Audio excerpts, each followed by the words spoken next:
When Scarlett Peterson whispered to her family's kind English cook that she'd obtained arsenic to poison the Duke of Winfield on their wedding night rather than become his legal property, she couldn't have known Thomas Brooks was the Duke himself, listening to every word of her murder confession. Hello, compliments of the season. If you love heartwarming stories about life in times past, then you'd enjoy these stories. Comment where you're watching from, like and share these videos with loved ones as you enjoy them. Do not forget to subscribe to our channel too. My team and I have something free and beautiful for you once we hit the 1,000 subscriber mark. It will be shared in the community. You know, we go to great lengths to make these stories, and your support means a lot to us. Therefore, we plan to give back to you once we are able to. So be a part of what we are building. Lady Scarlett Peterson stood in her father's study at the Peterson Mansion on Beacon Hill, Boston, at midnight, with financial ledgers spread across the mahogany desk like evidence of catastrophe, and she calculated with cold precision exactly how many weeks remained before the creditors would seize everything. The house, with its view of Boston Harbor, the railroad stocks her grandfather had built from nothing, the Pennsylvania coal investments, the shipping interests in New York, all of it crumbling because James Peterson had trusted the wrong Wall Street partners during the Panic of 1887, had signed guarantees without reading the terms, had gambled on railroad expansion through territories that proved unprofitable. 6 weeks, perhaps 7 if she could negotiate extensions with the Boston banks. But no amount of negotiation would change the fundamental mathematics of ruin. The solution her father proposed at breakfast was as old as debt itself. Marry wealth. Transfer the problem to a husband with resources sufficient to absorb the financial catastrophe. The Duke of Winfield, Stephen Harold's, had indicated through his London solicitors a willingness to consider such an arrangement, motivated not by romantic interest in Scarlett, whom he'd never met, but by his own practical need: American capital to modernize his agricultural estates, banking connections to expand his investments, and a wife who could provide the heir his title required. It was, her father explained with false optimism, beneficial for everyone involved. Scarlett had agreed because refusing meant watching her father lose everything he'd inherited, because at 26, with no other prospects after her mother's death, left her managing household and business both. A practical arrangement felt safer than the alternative. At least with the Duke of Winfield, the transaction would be honest from the beginning. The telegram confirming his arrival in 6 weeks sat on the desk, sealing her fate with transatlantic efficiency. 1 week later, the sound of the servant's entrance opening drew Scarlett's attention from the morning correspondence she'd been reviewing in the breakfast room. Through the doorway to the kitchen, she observed her housekeeper, Mrs. Florence Dalton, greeting a man of perhaps 32, who carried himself with unusual confidence for someone seeking employment in service. Average height, brown hair, pleasant features that wouldn't draw particular notice in a crowd, but something in his bearing suggested education beyond what most kitchen staff possessed. Miss Peterson, Mrs. Dalton appeared in the doorway 20 minutes later. This is Thomas Brooks, recently arrived from England. He's seeking a position as cook and comes with excellent references from households in London. Given that we need someone capable of preparing proper English dishes for the Duke's arrival, I thought you might approve the hire. Scarlett studied Thomas Brooks with careful attention, noticing several details that seemed inconsistent.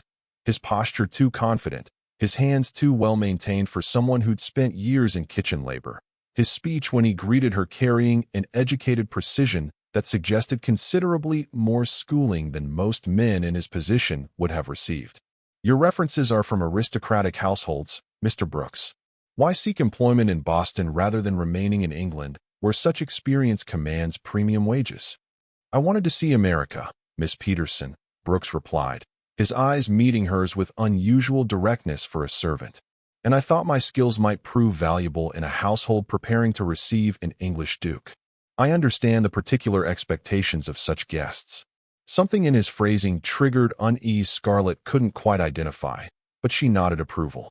Mrs. Dalton, please show Mr. Brooks to his quarters. We're fortunate to secure someone with his qualifications. That night, she found herself inexplicably thinking about the new cook's perceptive eyes. Over the following 3 weeks, Scarlett found herself increasingly aware of Thomas Brooks's presence in ways that unsettled her carefully maintained emotional distance.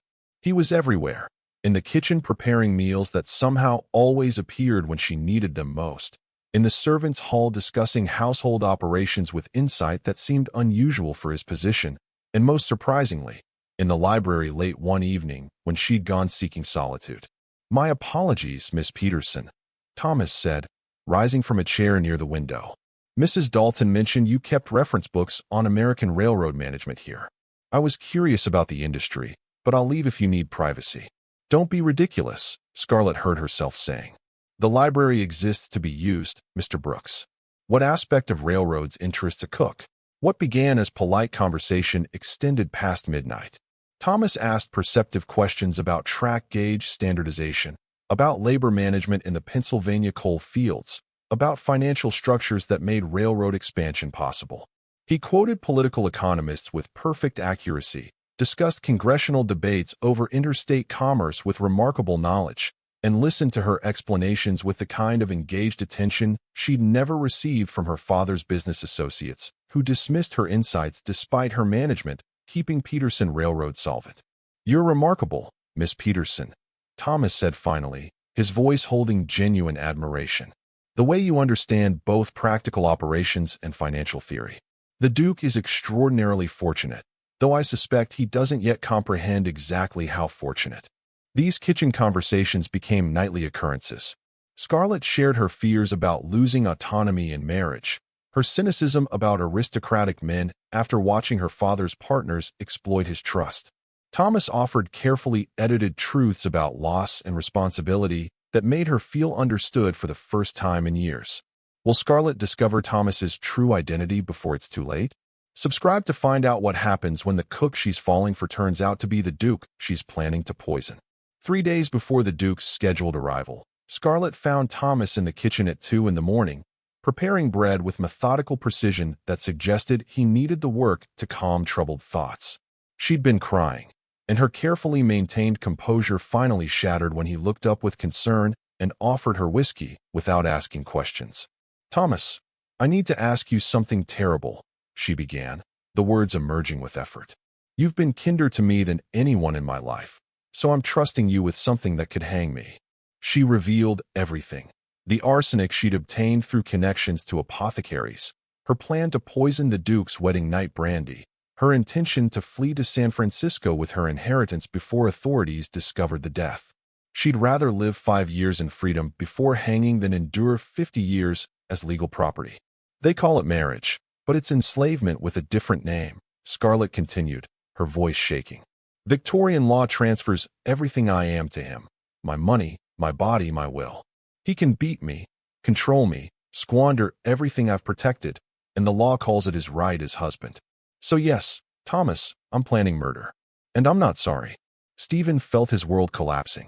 The woman he loved with desperate intensity was calmly planning to poison him. Yet everything she said was legally accurate. He would gain complete control over her fortune and person upon marriage. Her desperation wasn't madness, it was rational horror. "What if the Duke would agree to protect your autonomy?" he asked, voice shaking. "Give you control of your fortune, treat you as partner rather than property?" Scarlett laughed bitterly. "Men don't surrender power voluntarily, Thomas. Especially not titled men who view wives as breeding stock and financial resources. No, the only way I keep myself is if he's dead." The following afternoon, Scarlett boarded the SS Britannia at Boston Harbor to meet the Duke of Winfield for the first time, steeling herself with the knowledge that the arsenic rested in her reticule. A steward guided her not to the ship's public receiving room, but to a private cabin where she expected to encounter the aristocratic stranger who would become her legal master tomorrow. Instead, she found Thomas Brooks, transformed. Noble clothing replaced his servant's attire, a heavy gold signet ring bearing the Winfield crest gleamed on his finger, and his entire bearing had shifted from deferential cook to commanding Duke. "My name is Stephen Harold's," he said quietly, meeting her eyes with an expression that combined guilt and desperate hope. "I am the Duke of Winfield. I've been in your household for 5 weeks, observing your character before binding myself to marriage. And I need you to know, before tomorrow's ceremony, that I heard everything you told Thomas in the kitchen 2 nights ago." Scarlett felt the world tilting, rage and terror crashing over her in waves. "You manipulated me into confessing murder conspiracy while pretending to be a sympathetic servant? Do you have magistrates waiting outside to arrest me? Is this how you escaped the marriage contract? By having me hanged? If I wanted you arrested, you'd already be in chains," Stephen replied, producing legal documents from his desk. "These contracts establish separate trusts for your inheritance that I cannot access. They guarantee you independent income, bodily autonomy, freedom of movement. They make you as autonomous as any married woman can be under current law." He moved closer, though he stopped when she stepped back. "I'm asking if you'll marry me tomorrow, not because contracts compel you, but because I fell in love with you during these weeks. I love Scarlett Peterson, who told a cook she'd rather die free than live enslaved." The wedding took place the following morning at Trinity Church in Boston's Copley Square, a ceremony that maintained all Victorian formalities while feeling hollow at its emotional core. Scarlett wore her mother's ivory silk wedding dress, the one Margaret Peterson had worn 28 years earlier when she'd married for love rather than financial necessity, and the weight of that difference pressed against Scarlett's chest like a physical burden as her father escorted her down the aisle. Stephen stood at the altar in formal aristocratic attire, his expression revealing none of the complicated emotions beneath his composed exterior. When the minister asked if he took Scarlett as his lawfully wedded wife, he responded with clear certainty that gave no hint of the kitchen conversations, the murder confession, the desperate hope that somehow their damaged foundation might still support something genuine. Scarlett spoke her vows with equally clear voice, each word emerging with practiced precision while her mind cataloged everything she was surrendering: her autonomy, her legal personhood, her ability to own property independently, her right to refuse her husband's demands. The contracts Stephen had produced offered protections, yes, but they remained untested promises from a man who'd spent 5 weeks systematically deceiving her. When Stephen placed the gold wedding band on her finger, his hand was warm and steady.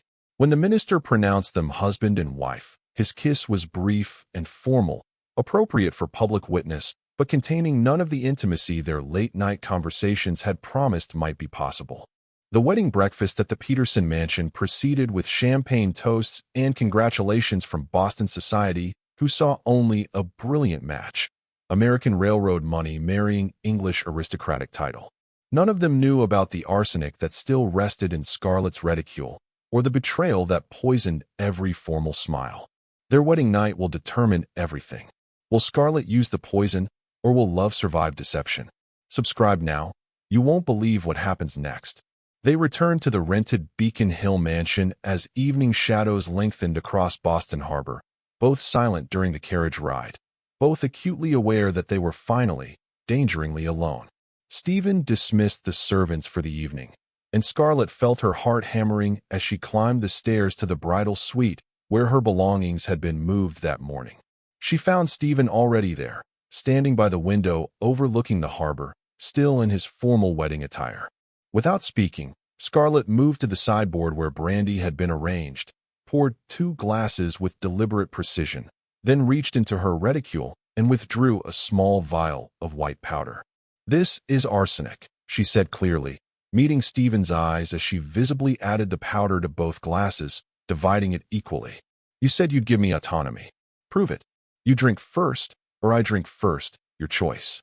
If we both die tonight, at least we go as equals rather than master and property." Stephen's face showed no fear, only profound sadness.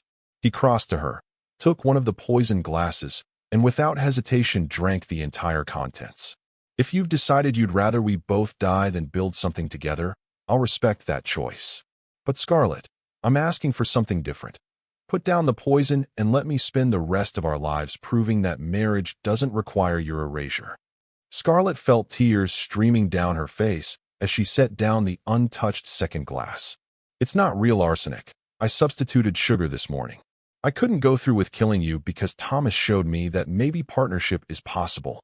But I needed to know if you actually believed in your promises about autonomy, or if they were just pretty contracts you'd circumvent once I was legally trapped." Stephen's legs nearly buckled with relief. You drank poison for me, Scarlett whispered. That's real. Stephen moved to sit beside Scarlett on the settee, close enough that she could feel his warmth but not touching, respecting the fragile space between them. I need to tell you about Catherine Livingston, he said quietly. The woman I was engaged to before coming to Boston. She wanted my title while maintaining affairs with other men. I discovered her in correspondence with a lover, planning to continue the relationship after our marriage. It destroyed something in me, made me terrified of binding myself to another woman who viewed me as means rather than person. So you came to observe whether I was another fortune hunter, Scarlett said, understanding flooding through her. Whether I could see past the title to the man beneath. Yes, and I found someone extraordinary. Stephen's voice held raw emotion. Someone brilliant and fierce who treated a cook with more genuine respect than most aristocrats show their equals. Someone who'd rather commit murder than surrender her autonomy. Scarlett, that darkness you confessed, it wasn't weakness. It was strength refusing to be broken by unjust circumstances. Scarlett reached for his hand, her fingers trembling. Thomas gave me the only genuine connection I'd ever experienced. Those kitchen conversations were the first time someone listened to my thoughts about business, about politics, about everything beyond what dress I'd wear to dinner. When I discovered Thomas was you, it felt like losing him twice. Once to deception, once to the reality that dukes don't actually see women as intellectual equals. But I do see you, Stephen insisted, gripping her hand. Everything we discussed was real, my questions, my admiration, my growing love. The disguise was about identity, not about my genuine response to who you are. I don't fully trust you yet, Scarlett admitted. But I want to try, not because law compels me or contracts protect me, but because you were willing to die rather than force my subjugation. 6 months later, Scarlett stood in the study at Winfield Manor in Derbyshire, England, reviewing quarterly reports from Peterson Railroad, while correspondence from Boston lay sorted across the mahogany desk. She divided her time equally now. 6 weeks managing her father's recovered business operations in Boston. 6 weeks modernizing Winfield's agricultural estates with innovations that increased tenant prosperity alongside ducal profits. The arrangement worked because Stephen insisted on it, had written it into their marriage settlement despite English law granting him absolute authority to forbid her transatlantic travel. You're working too late again, Stephen said from the doorway, carrying tea prepared exactly how she preferred it, a skill retained from his weeks as Thomas Brooks. Scarlett smiled, the expression now genuine rather than performed. The Pennsylvania expansion requires careful oversight. Your banking connections helped secure favorable terms, but I need to ensure the construction proceeds efficiently. Stephen crossed to kiss her hair, then noticed the small glass bottle on her desk. The arsenic bottle, emptied and cleaned, that Scarlett kept as reminder. Still keeping our history visible? Always, Scarlett replied, pulling him down beside her. It reminds me that trust, once broken, must be rebuilt through consistent action rather than pretty promises. You've spent 6 months proving your promises weren't performance. And you've spent 6 months teaching me that authentic partnership requires dismantling the very structures that give husbands power over wives, Stephen added. My parliamentary work on married women's property rights exists because you showed me the horror of legal subjugation. Scarlett touched the bottle gently. We're ridiculous, building marriage on deception and confessed murder. But we're more honest than most couples married 20 years. Because we chose each other, Stephen said, despite knowing exactly how badly things could go wrong. Their impossible love story proves that broken foundations can become unshakable if both people choose honesty over comfort. Subscribe for more stories that challenge everything you thought you knew about romance. If you enjoyed this story, we appreciate you a whole lot and look forward to connecting with you as we build a community on this channel. Every day, we will put out more stories, so we need your support. Help us by liking, sharing, and subscribing to our channel if you haven't already. You won't miss any new exciting videos. Check out the next video. You'll love it!